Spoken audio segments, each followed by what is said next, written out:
Click the link in the description below to receive our free Building Mental Muscle newsletter, and for a limited time get these 10 classic best-selling Law of Attraction books for free.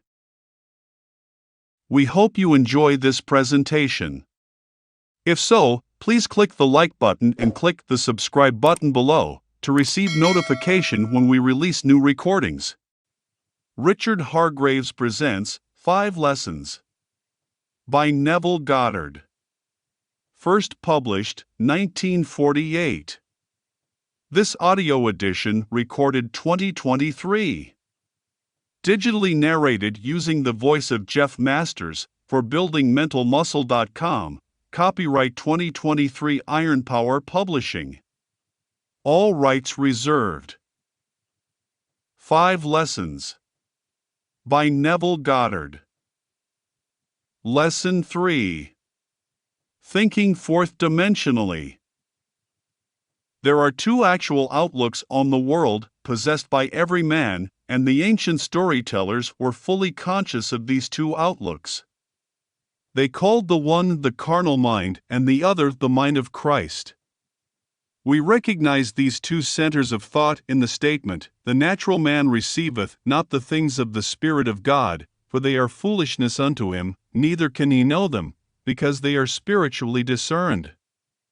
1 Corinthians chapter 2, verse 14. To the natural mind, reality is confined to the instant, called now. This very moment seems to contain the whole of reality, everything else is unreal. To the natural mind, the past and the future are purely imaginary. In other words, my past, when I use the natural mind, is only a memory image of things that were. And to the limited focus of the carnal or natural mind, the future does not exist. The natural mind does not believe that it could revisit the past and see it as something that is present, something that is objective and concrete to itself, neither does it believe that the future exists. To the Christ mind, the spiritual mind, which in our language we will call the fourth dimensional focus, the past, the present, and the future of the natural mind are a present whole. It takes in the entire array of sensory impressions that man has encountered, is encountering, and will encounter. The only reason you and I are functioning as we are today, and are not aware of the greater outlook, is simply because we are creatures of habit, and habit renders us totally blind to what otherwise we should see, but habit is not law. It acts as though it were the most compelling force in the world, yet it is not law. We can create a new approach to life. If you and I would spend a few minutes every day in withdrawing our attention from the region of sensation and concentrating it on an invisible state, and remain faithful to this contemplation, feeling, and sensing the reality of an invisible state, we would in time become aware of this greater world, this dimensionally larger world. The state contemplated is now a concrete reality, displaced in time. Tonight, as we turn to our Bible, you be the judge as to where you stand in your present unfoldment. Our first story for tonight is from the 5th chapter of the Gospel of Mark. In this chapter there are 3 stories told, as though they were separate experiences of the dominant characters. In the first story, we are told that Jesus came upon an insane man, a naked man who lived in the cemetery, and hid himself behind the tombs. This man appealed to Jesus not to cast out the devils that bedeviled him. But Jesus said unto him, "Come out of the man, thou unclean spirit." Mark chapter 5, verse 8. Thus, Jesus cast out the devils, that they may now destroy themselves, and we find this man, for the first time, clothed and in his right mind, and seated at the feet of the Master. We will get the psychological sense of this chapter by changing the name Jesus to that of enlightened reason, or fourth dimensional thinking.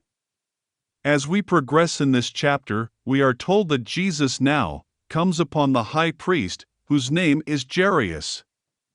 And Jairus, the high priest of the synagogue, has a child who is dying. She is 12 years old. and he appeals to Jesus to come and heal the child. Jesus consents, and as he starts toward the home of the high priest, a woman in the marketplace touched his garment. And Jesus, immediately knowing in himself that virtue had gone out of him, turned him about in the press, and said, "Who touched my clothes?" Mark chapter 5, verse 30. The woman, who was healed of an issue of blood that she had had for 12 years, confessed that she had touched him. And he said unto her, "Daughter, thy faith hath made thee whole, go in peace." Mark chapter 5, verse 34. As he continues toward the home, the high priest, he is told that the child is dead and there is no need to go to resurrect her. She is no longer asleep, but is now dead. As soon as Jesus heard the word that was spoken, he saith unto the ruler of the synagogue, "Be not afraid, only believe." Mark chapter 5, verse 36. And when he was come in, he saith unto them, "Why make ye this ado, and weep? The damsel is not dead, but sleepeth." Mark chapter 5, verse 39. With this the entire crowd mocked and laughed, but Jesus, closing the doors against the mocking crowd, took with him into the household of Jairus his disciples and the father and mother of the dead child. They entered into the room where the damsel was lying. And he took the damsel by the hand, and said unto her, "Damsel, I say unto thee, arise." Mark chapter 5, verse 41. From this deep sleep she awoke and arose and walked, and the high priest and all the others were astonished. And he changed them straitly that no man should know it, and he commanded that something should be given her to eat. Mark chapter 5, verse 43. You are this very night, as you are seated here, pictured in this 5th chapter of Mark. A cemetery is for one purpose: it is simply a record of the dead. Are you living in the dead past? If you are living among the dead, your prejudices, your superstitions, and your false beliefs that you keep alive are the tombstones behind which you hide. If you refuse to let them go, you are just as mad as the madman of the Bible, who pleaded with enlightened reason not to cast them out. There is no difference. But enlightened reason is incapable of protecting prejudice and superstition against the inroads of reason. There is not a man in this world who has a prejudice, regardless of the nature of the prejudice, who can hold it up to the light of reason. Tell me you are against a certain nation, a certain race, a certain ism, a certain anything, I do not care what it is, you cannot expose that belief of yours to the light of reason and have it live. In order that it may be kept alive in your world, you must hide it from reason. You cannot analyze it in the light of reason and have it live. When this 4th-dimensional focus comes and shows you a new approach to life and casts out of your own mind all these things that bedeviled you, you are then cleansed and clothed in your right mind, and you sit at the foot of understanding, called the feet of the Master. Now clothed and in your right mind, you can resurrect the dead. What died? The child in the story is not a child. The child is your ambition, your desire, the unfulfilled dreams of your heart. This is the child housed within the mind of man. For as I have stated before, the entire drama of the Bible is a psychological one. The Bible has no reference at all to any person, whoever existed, or any event that ever occurred upon earth. All the stories of the Bible unfold in the minds of the individual man. In this story, Jesus is the awakened intellect of man. When your mind functions outside of the range of your present senses, when your mind is healed of all the former limitations, then you are no longer the insane man, but you are this presence personified as Jesus, the power that can resurrect the longings of the heart of man.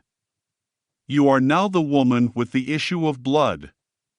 What is this issue of blood? A running womb is not a productive womb. She held it for 12 years, she was incapable of conceiving. She could not give form to her longing, because of the running of the issue of blood. You are told her faith closed it. As the womb closes, it can give form to the seed or idea. As your mind is cleansed of your former concept of self, you assume you are what you want to be, and remaining faithful to this assumption, you give form to your assumption, or resurrect your child. You are the woman cleansed of the issue of blood, and you move towards the house of the dead child. The child or state you desired is now your fixed concept of yourself.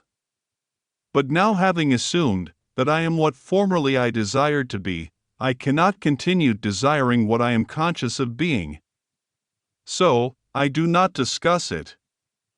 I talk to no one concerning what I am. It is so obvious to me that I am what I wanted to be, that I walk as though I were.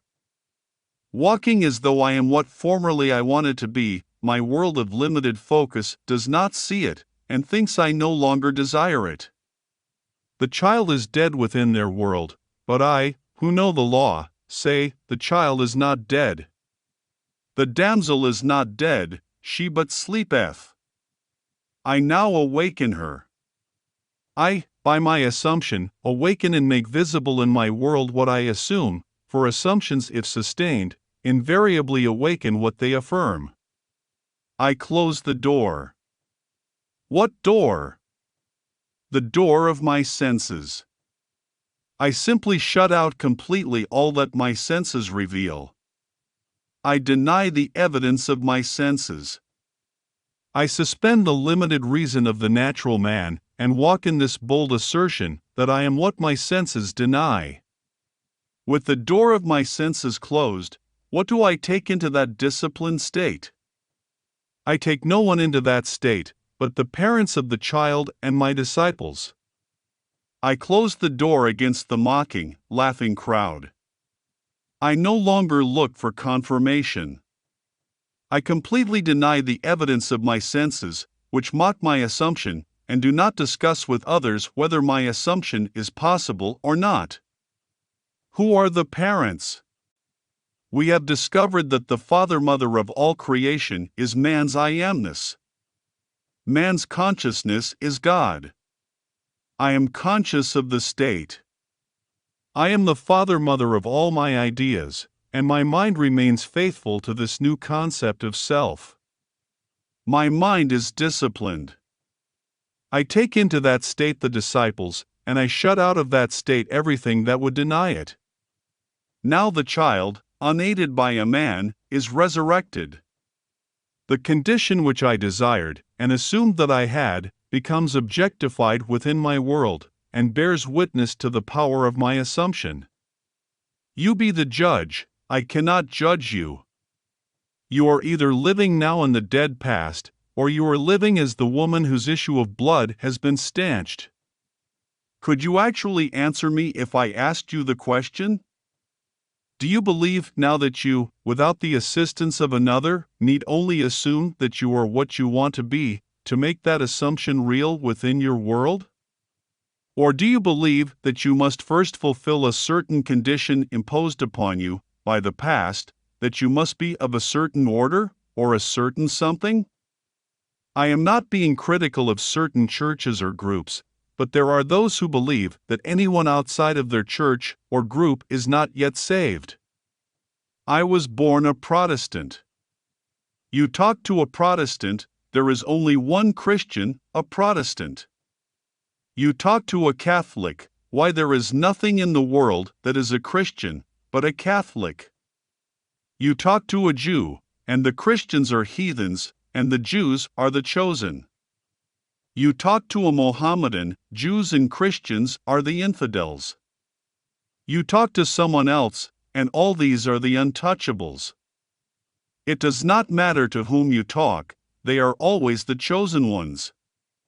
If you believe that you must be one of these in order to be saved, you are still an insane man hiding behind these superstitions and these prejudices of the past, and you are begging not to be cleansed. Some of you say to me, "Do not ask me to give up my belief in Jesus the man, or in Moses the man, or in Peter the man." When you ask me to give up my belief in these characters, you are asking too much. Leave me these beliefs, because they comfort me.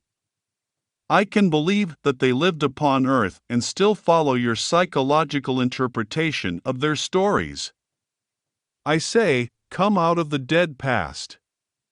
Come out of that cemetery and walk, knowing that you and your Father are one, and your Father, whom men call God, is your own consciousness. That is the only creative law in the world. Of what are you conscious of being? Although you cannot see your objective with the limited focus of your three-dimensional mind, you are now that which you have assumed you are. Walk in that assumption and remain faithful to it. Time in this dimension of your being beats slowly, and you may not, even after you objectify your assumption, remember there was a time when this present reality was but an attitude of mind. Because of the slowness of the beat of time here, you often fail to see the relationship between your inner nature and the outer world that bears witness to it.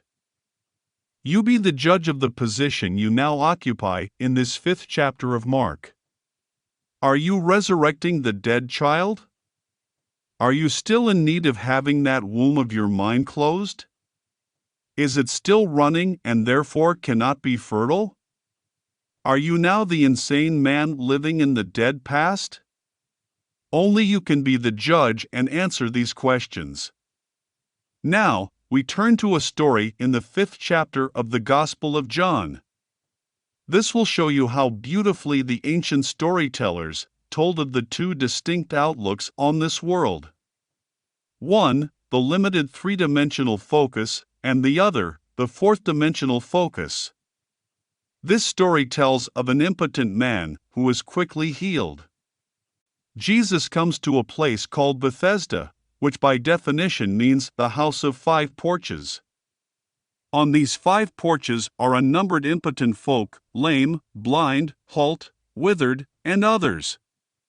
Tradition had it that at certain seasons of the year, an angel would descend and disturb the pool, which was near these 5 porches. As the angel disturbed the pool, the first one in was always healed. But only the first one, not the second. Jesus, seeing a man who was lame from his mother's womb, said to him, "Wilt thou be made whole?" John chapter 5, verse 6. The impotent man answered him, "Sir, I have no man, when the water is troubled, to put me into the pool, but while I am coming, another steppeth down before me."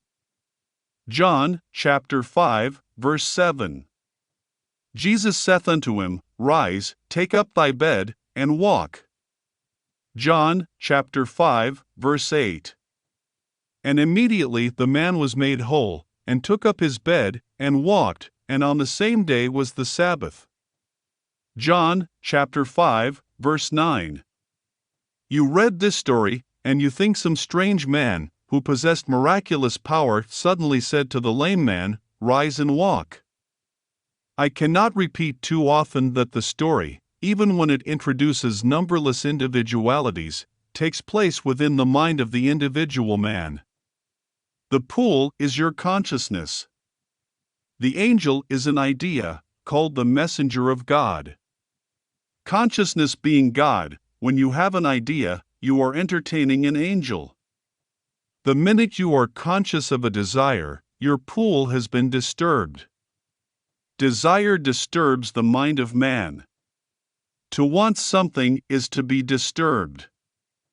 The very moment you have an ambition, or a clearly defined objective, the pool has been disturbed by the angel, which was the desire. You are told that the first one into the disturbed pool is always healed. My closest companions in this world, my wife and my little girl, are to me, when I address them second. I must speak to my wife as you are. I must speak to anyone, no matter how close they are, as you are. And after that the third person, he is. There is only one person in this world with whom I can use the first person present, and that is self. I am can be said only of myself, it cannot be said of another. Therefore, when I am conscious of some desire that I want to be, but seemingly am not, the pool being disturbed, who can get into that pool before me? I alone possess the power of the first person. I am that which I want to be. Except I believe I am what I want to be, I remain as I formerly was and die in that limitation. In this story, you need no man to put you into the pool, as your consciousness is disturbed by desire. All you need do is to assume you are already that which formerly you wanted to be, and you are in it, and no man can get in before you. What man can get in before you when you become conscious of being that which you want to be? No one can be before you when you alone possess the power to say I am. These are the two outlooks. You are now what your senses would deny. Are you bold enough to assume that you are already that which you want to be? If you dare assume you are already that which your reason and your senses now deny, then you are in the pool and, unaided by a man, you too will rise and take your couch and walk. You are told it happened on the Sabbath. The Sabbath is only the mystical sense of stillness, when you are unconcerned, when you are not anxious, when you are not looking for results, knowing that signs follow and do not precede. The Sabbath is the day of stillness, wherein there is no working. When you are not working to make it, so you are in the Sabbath. When you are not at all concerned about the opinion of others, when you walk as though you were, you cannot raise one finger to make it so, you are in the Sabbath. I cannot be concerned as to how it will be, and still say I am conscious of being it. If I am conscious of being free, secure, healthy, and happy, I sustain these states of consciousness without effort or labor on my part. Therefore, I am in the Sabbath, and because it was the Sabbath he rose and walked. Our next story is from the 4th chapter of the Gospel of John, and it is one you have heard time and time again. Jesus comes to the well, and there is a woman called the woman of Samaria, and he said to her, "Give me to drink." John chapter 4, verse 7. Then saith the woman of Samaria unto him, How is it that thou, being a Jew, asketh drink of me, which am a woman of Samaria? For the Jews have no dealings with the Samaritans. John chapter 4, verse 9. Jesus answered and said unto her, If thou knewest the gift of God, and who it is that saith to thee, Give me to drink, thou wouldest have asked of him, and he would have given thee living water. John chapter 4, verse 10. The woman, seeing that he has nothing with which to draw the water, and knowing the well is deep, says, Art thou greater than our father Jacob, which gave us the well, and drank thereof himself, and his children, and his cattle? John chapter 4, verse 12. Jesus answered and said unto her, Whosoever drinketh of this water shall thirst again. But whosoever drinketh of the water that I shall give him shall never thirst, but the water that I shall give him shall be in him a well of water springing up into everlasting life. John chapter 4, verse 13 to 14. Then he tells her all concerning herself, and asks her to go and call her husband. She answered and said, I have no husband. John chapter 4, verse 17. Jesus said unto her, Thou hast well said, I have no husband, for thou hast had 5 husbands, and he whom thou now hast is not thy husband. John chapter 4, verse 17 to 18. The woman, knowing this to be true, goes into the marketplace, and tells the other, I have met the Messiah. They ask her, How do you know you have met the Messiah? Because he told me all things that I have ever done, she replies. Here is a focus that takes in the entire past at least, and tells her now concerning the future. Continuing with the story, the disciples come to Jesus and say, "Master, eat."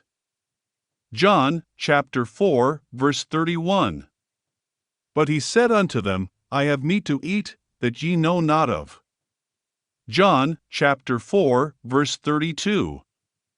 When they speak of a harvest in 4 months, Jesus replies, Say not ye, there are yet 4 months, and then cometh harvest? Behold, I say unto you, lift up your eyes, and look on the fields, for they are white already to harvest. John chapter 4, verse 35. He sees things that people wait 4 months for, or wait 4 years for. He sees them as now in a dimensionally larger world, existing now, taking place now. Let us go back to the first part of the story. The woman of Samaria is the 3-dimensional you, and Jesus at the well is the 4th-dimensional you. The argument starts between what you want to be, and what reason tells you that you are. The greater you tells you that if you would dare assume you are already what you want to be, you would become it. The lesser you, with its limited focus, tells you why you haven't a bucket, you haven't a rope, and the well is deep. How could you ever reach the depth of this state without the means to that end? You answer and say, if you only knew who asks of you to drink, you would ask of him. If you only knew what in yourself is urging upon you the embodiment of the state you now seek, you would suspend your little sight and let him do it for you. Then he tells you that you have 5 husbands, and you deny it. But he knows far better than you that your 5 senses impregnate you morning, noon, and night with their limitations. They tell you what children you will bear tonight, tomorrow, and the days to come. For your 5 senses act like 5 husbands, who constantly impregnate your consciousness, which is the great womb of God, and morning, noon, and night they suggest to you, and dictate to you, that which you must accept as true. He tells you, the one you would like to have for your husband, is not your husband. In other words, the 6th has not yet impregnated you. What you would like to be is denied by these 5, and they hold the power, they dictate what you will accept as true. What you would like to accept has not yet penetrated your mind, and impregnated your mind with its reality. He, whom you call husband, is really not your husband. You are not bearing his likeness. To bear his likeness is proof that you are his wife, at least you have known him intimately. You are not bearing the likeness of the 6th, you are only bearing the likeness of the 5. Then one turns to me, and tells me all that I have ever known. I go back in my mind's eye, and reason tells me that all through my life I have always accepted the limitations of my senses, I have always looked upon them as fact, and morning, noon, and night, I have borne witness to this acceptance. Reason tells me I have only known these 5 from the time I was born. Now I would like to step outside the limitation of my senses, but I have not yet found within myself the courage to assume I am what these 5 would deny that I am. So here I remain, conscious of my task, but without the courage to step beyond the limitations of my senses, and that which my reason denies. He tells these, I have meat ye know not of. I am the bread that droppeth down from heaven. I am the wine. I know what I want to be, and because I am that bread, I feast upon it. I assume that I am, and instead of feasting upon the fact that I am in this room talking to you, and you are listening to me, and that I am in Los Angeles, I feast upon the fact that I am elsewhere, and I walk here as though I were elsewhere. And gradually I become what I feast upon. Let me give you 2 personal stories. When I was a boy, I lived in a very limited environment, in a little island called Barbados. Feed for animals was very, very scarce, and very expensive, because we had to import it. I am one of a family of 10 children, and my grandmother lived with us, making 13 at the table. Time and again, I can remember my mother saying to the cook in the early part of the week, "I want you to put away 3 ducks for Sunday's dinner." This meant that she would take from the flock in the yard 3 ducks, and coop them up in a very small cage, and feed them, stuff them morning, noon, and night with corn, and all the things she wanted the ducks to feast upon. This was an entirely different diet from what we regularly fed the ducks, because we kept those birds alive by feeding them fish. We kept them alive and fat on fish, because fish were very cheap and plentiful, but you could not eat a bird that fed upon fish, not as you, and I like a bird. The cook would take 3 ducks, put them in a cage, and for 7 days stuff them with corn, sour milk, and all the things we wanted to taste in the birds. Then when they were killed and served for dinner 7 days later, they were luscious, milk-fed, corn-fed birds.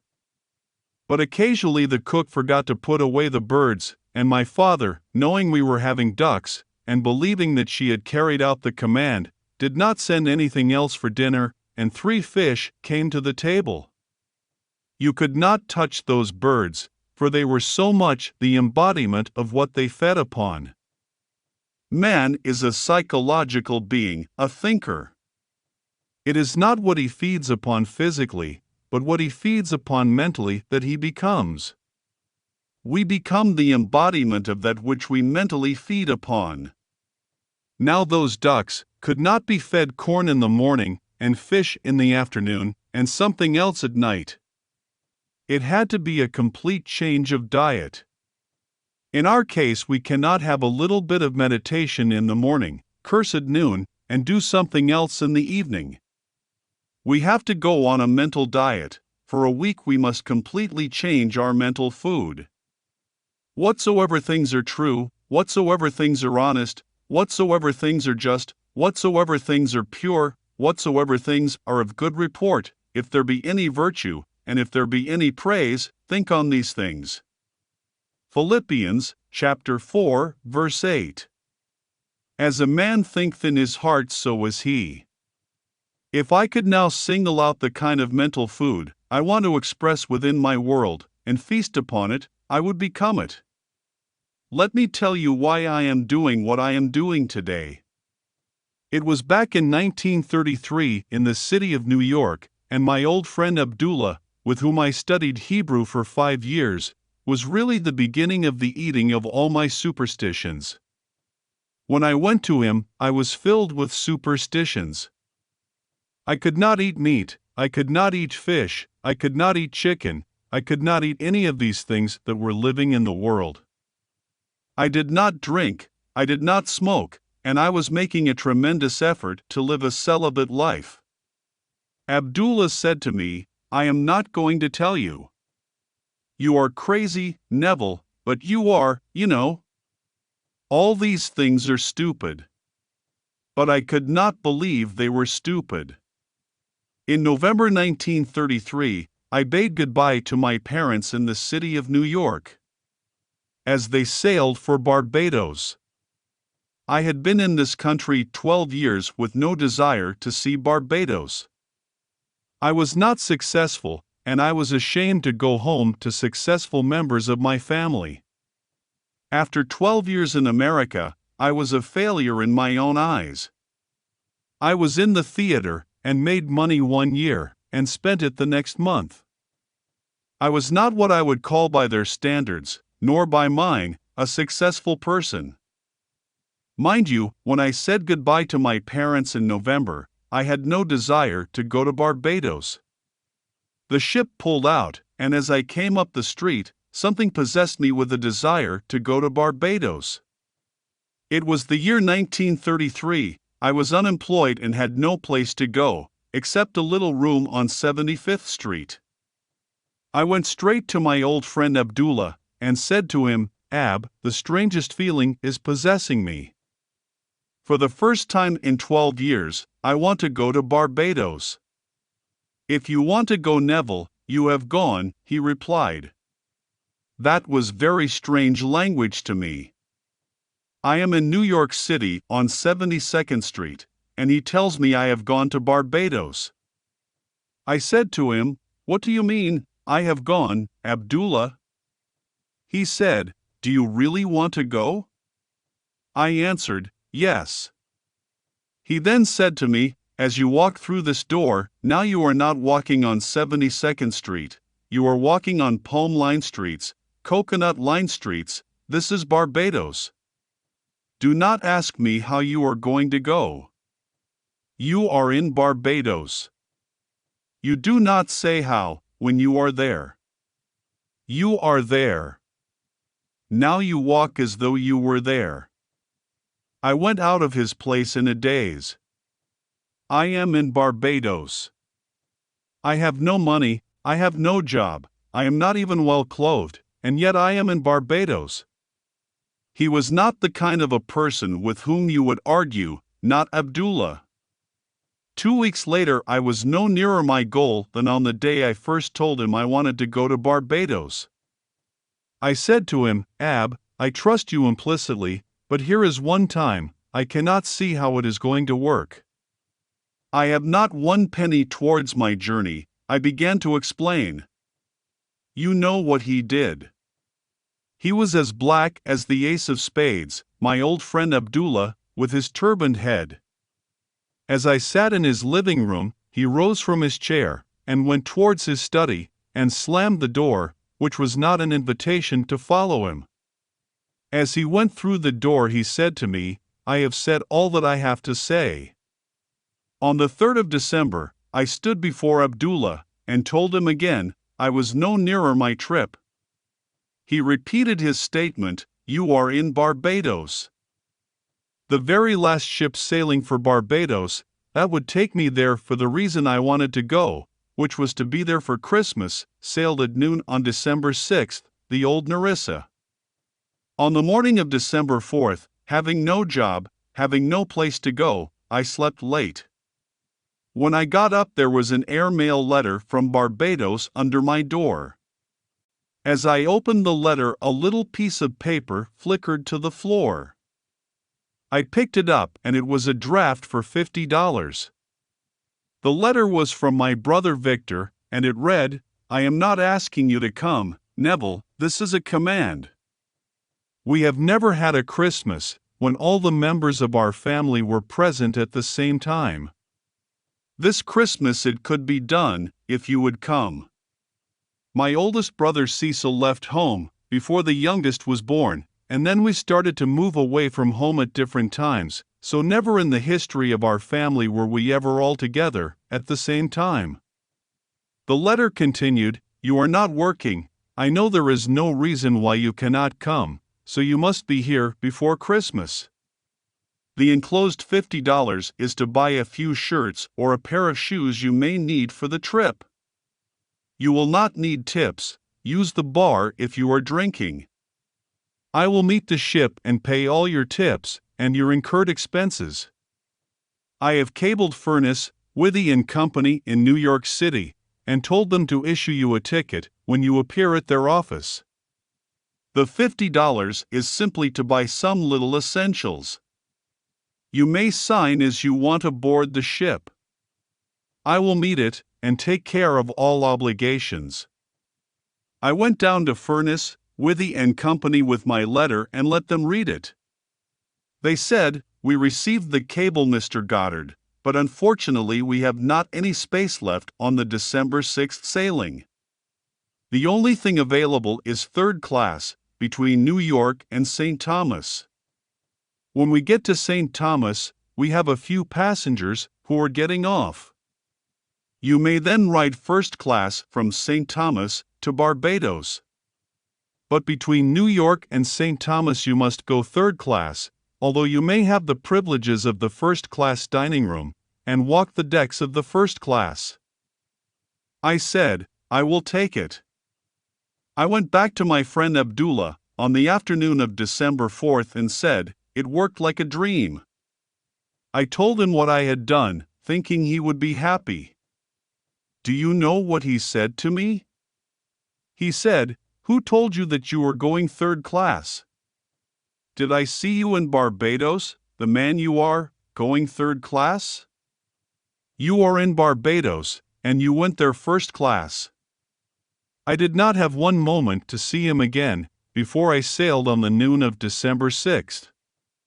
When I reached the dock with my passport and my papers to get aboard that ship, the agent said to me, "We have good news for you, Mr. Goddard. There has been a cancellation and you are going first class." Abdullah taught me the importance of remaining faithful to an idea and not compromising. I wavered, but he remained faithful to the assumption that I was in Barbados and had traveled first class.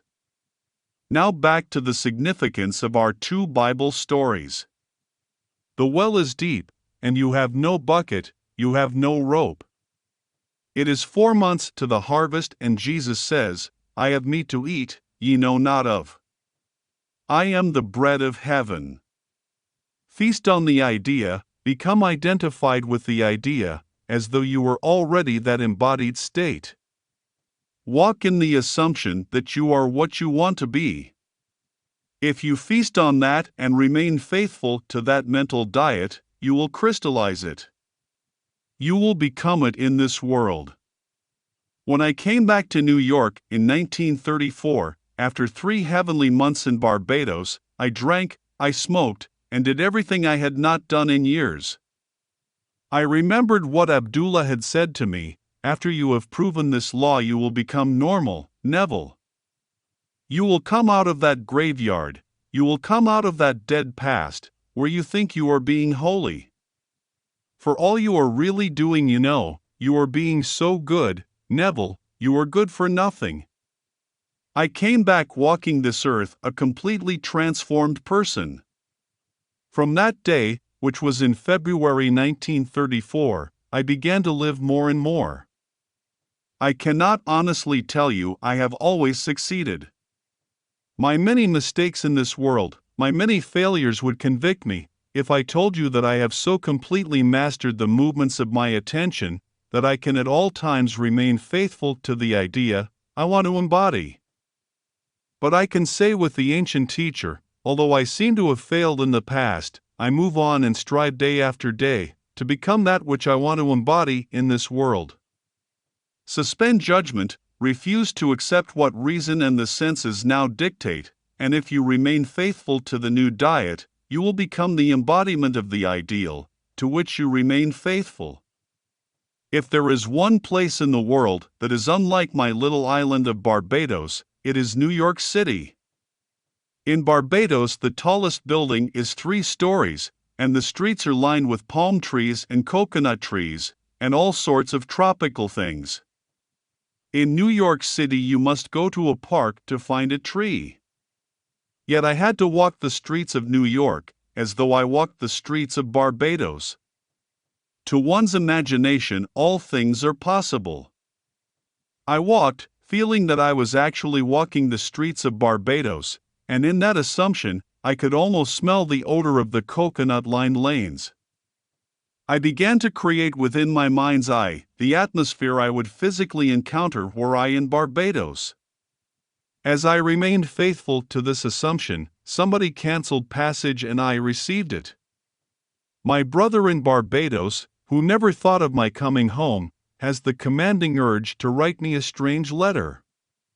He had never dictated to me, but this time he dictated, and thought that he originated the idea of my visit. I went home and had 3 heavenly months, returned first class, and brought back quite a sum of cash in my pocket, a gift. My trip, had I paid for it, would have been $3,000, yet I did it without a nickel in my pocket. I have ways ye know not of. My ways are past finding out. The dimensionally greater self took my assumption as the command and influenced the behavior of my brother to write that letter, influenced the behavior of someone to cancel that first-class passage, and did all the things necessary that would tend toward the production of the idea with which I was identified. I was identified with the feeling of being there. I slept as though I were there, and the entire behavior of man was molded in harmony with my assumption. I did not need to go down to Furness, Withy and Company and beg them for a passage, asking them to cancel someone who was booked first class. I did not need to write my brother and beg him to send me some money or buy me a passage. He thought he originated the act. Actually, to this day, he believes that he initiated the desire to bring me home. My old friend Abdullah simply said to me, "You are in Barbados, Neville. You want to be there, wherever you want to be, there you are. Live as though you are, and that you shall be." These are the two outlooks on the world possessed by every man. I do not care who you are. Every child born of woman, regardless of race, nation, or creed, possesses two distinct outlooks on the world. You are either the natural man, who receiveth not the things of the Spirit of God, because to you in the natural focus they are foolishness unto you. Or you are the spiritual man, who perceiveth things outside of the limitations of your senses, because all things are now realities in a dimensionally larger world. There is no need to wait 4 months to harvest. You are either the woman of Samaria, or Jesus at the well. You are the man waiting on the 5 porches for the disturbance, and someone to push him in, or you are the one who can command yourself to rise and walk in spite of others who wait. Are you the man behind the tombstones in the cemetery, waiting and begging not to be clean, because you do not want to be cleansed of your prejudices? One of the most difficult things for man to give up is his superstitions, his prejudice. He holds on to these as though they were the treasure of treasures. When you do become cleansed and you are free, then the wound, your own mind, is automatically healed. It becomes the prepared ground where seeds, your desires, can take root and grow into manifestation. The child you now bear in your heart is your present objective.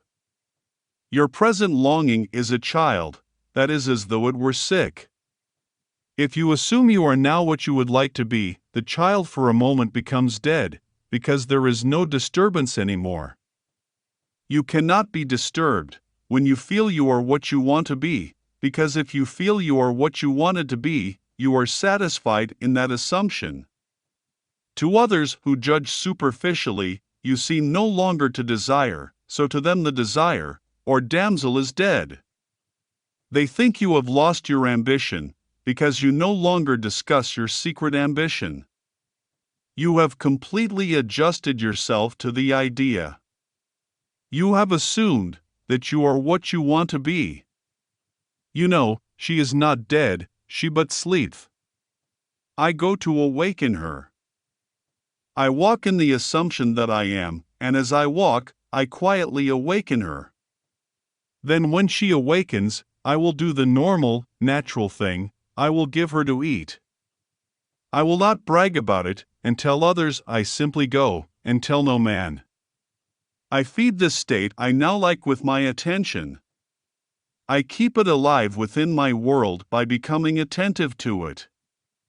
Things that I am not attentive to fade and wither within my world, regardless of what they are. They are not just born and then remain unfed. I gave them birth by reason of the fact that I became conscious of being them. When I embody them within my world, that is not the end. That is the beginning. Now I am a mother who must keep alive this state by being attentive to it. The day that I am not attentive, I have withdrawn my milk from it, and it fades from my world, as I become attentive to something else in my world. You can either be attentive to the limitations, and feed these, and make them mountains, or you can be attentive to your desires, but to become attentive you must assume you are already that which you wanted to be. Although today we speak of a third-dimensional and a fourth-dimensional focus, do not think for one moment these ancient teachers were not fully conscious of these two distinct centers of thought within the minds of all men. They personified these two, and they tried to show man that the only thing which robs him of the man he could be is habit. Although it is not law, every psychologist will tell you that habit is the most inhibiting force in the world. It completely restricts man and binds him and makes him totally blind to what otherwise he should be. Begin now to mentally see and feel yourself as that which you want to be, and feast upon that sensation morning, noon, and night. I have scoured the Bible for a time interval that is longer than 3 days, and I have not found it. Jesus answered and said unto them, Destroy this temple, and in 3 days I will raise it up. John chapter 2, verse 19. Prepare you victuals, for within 3 days ye shall pass over this Jordan, to go in to possess the land, which the Lord your God giveth you to possess it. Joshua chapter 1, verse 11. If I could completely saturate my mind with one sensation, and walk as though it were already a fact, I am promised, and I cannot find any denial of it in this great book, that I do not need more than a 3-day diet if I remain faithful to it. But I must be honest about it. If I change my diet in the course of the day, I extend the time interval. You ask me, but how do I know about the interval? You, yourself, determine the interval. We have today in our modern world a little word, which confuses most of us. I know it confused me until I dug deeper. The word is action. Action is supposed to be the most fundamental thing in the world. It is not an atom, it is more fundamental. It is not a part of an atom like an electron, it is more fundamental than that. They call it the fourth dimensional unit. The most fundamental thing in the world is action. You ask, what is action? Our physicists tell us that it is energy multiplied by time. We become more confused and say, energy multiplied by time, what does that mean? They answer, there is no response to a stimulus, no matter how intense the stimulus, unless it endures for a certain length of time. There must be a minimum endurance to the stimulus, or there is no response. On the other hand, there is no response to time, unless there is a minimum degree of intensity. Today, the most fundamental thing in the world is called action, or simply energy multiplied by time. The Bible gives it as 3 days. The duration is 3 days for response in this world. If I would now assume I am what I want to be, and if I am faithful to it, and walk as though I were, the very longest stretch given for its realization is 3 days. If there is something tonight that you really want in this world, then experience in imagination what you would experience in the flesh, were you to realize your goal, and deafen your ears, and blind your eyes to all that denies the reality of your assumption. If you do this, you would be able to tell me, before I leave this city of Los Angeles, that you have realized what was only a wish when you came here. It will be my joy to rejoice with you in the knowledge that the child which was seemingly dead is now alive. This damsel really was not dead, she was only asleep.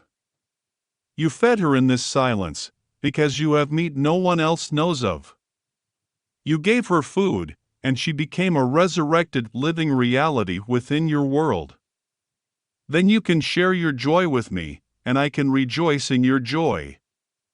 The purpose of these lessons is to remind you of the law of your own being, the law of consciousness. You are that law. You were only unconscious of its operation. You fed and kept alive the things you did not wish to express within this world. Take my challenge and put this philosophy to the test. If it does not work, you should not use it as a comforter. If it is not true, you must completely discard it. I know it is true. You will not know it until you try either to prove or disprove it. Too many of us have joined isms, and we are afraid to put them to the test, because we feel we might fail, and then, where are we? Not really wanting to know the truth concerning it, we hesitate to be bold enough to put it to the test. You say, I know it would work in some other way. I do not want to really test it. While I have not yet disproved it, I can still be comforted by it. Now do not fool yourself, do not think for 1 second feel that you are wise. Prove or disprove this law.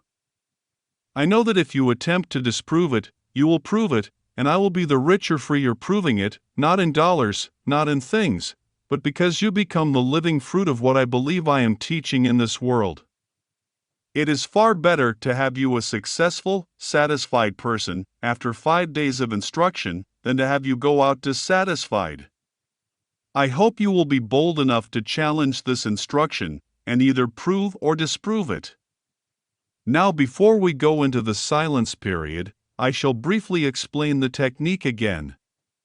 We have 2 techniques in applying this law.